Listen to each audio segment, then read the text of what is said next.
Assalamualaikum warahmatullahi wabarakatuh.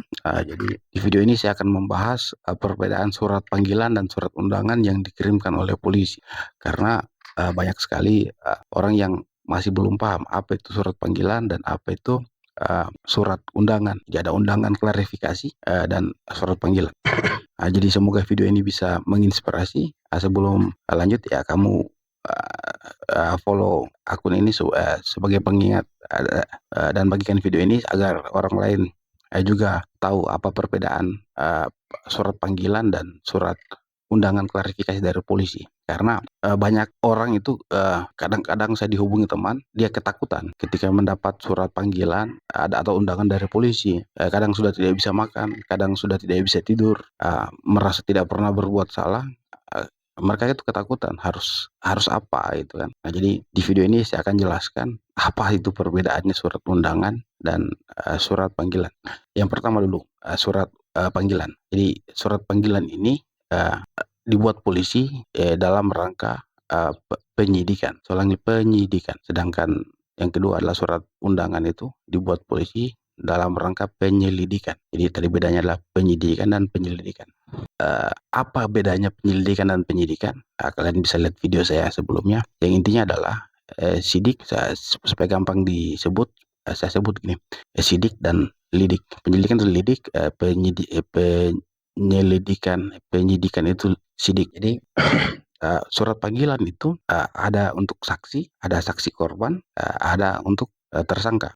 Jadi surat panggilan ini biasanya kalau ancaman hukumannya itu di bawah 5 tahun, biasanya para pelaku itu di surat panggilan pertama, di surat panggilan tuh ada ciri-cirinya tuh, di pojok kiri atas tertulis pro justito atas nama keadilan. Ketika surat panggilan itu tidak kamu hadiri, maka di panggilan kedua atau panggilan ketiga polisi itu akan sekaligus membuat surat perintah penangkapan atau surat perintah membawa.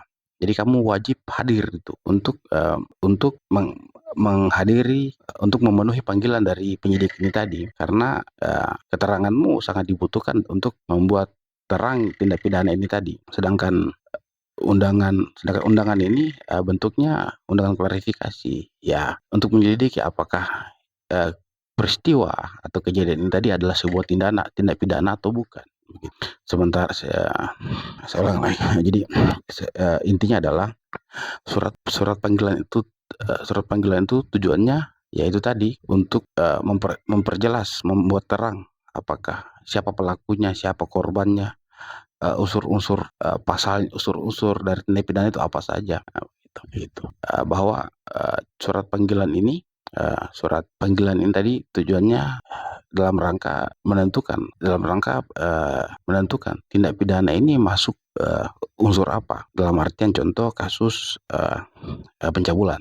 Pencabulan ini kan banyak macamnya kawan-kawan.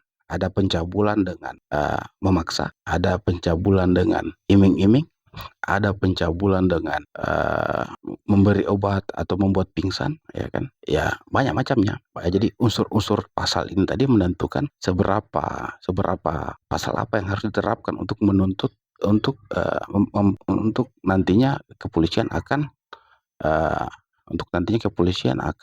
menentukan status tersangka saksi ini tadi, meringankan atau memberatkan. Dan surat panggilan ini biasanya kepolisian ini sudah mengirim SPDP ke kejaksaan. Surat pemberitahuan dimulainya penyidikan ke kejaksaan.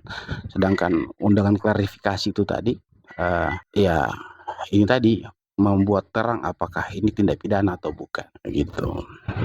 Hanya untuk mengumpulkan bukti-bukti. Tujuannya undangan tadi untuk polisi itu tujuannya untuk mengumpulkan bukti-bukti apa saja, bagaimana. Ya kalau undangan itu tidak bersifat memaksa, apa dia seperti undangan pesta. Ya kalau kamu diundang pergi pesta, kamu hadir boleh, tidak hadir juga nggak apa-apa. Tapi sebaiknya kamu hadirlah. Gitu kan.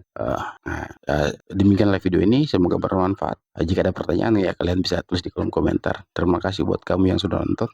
Jangan lupa dukung akun saya ini untuk terus bisa memberikan edukasi dengan menulis, tinggalkan jejakmu di kolom komentar. Saya kira cukup sampai di sini.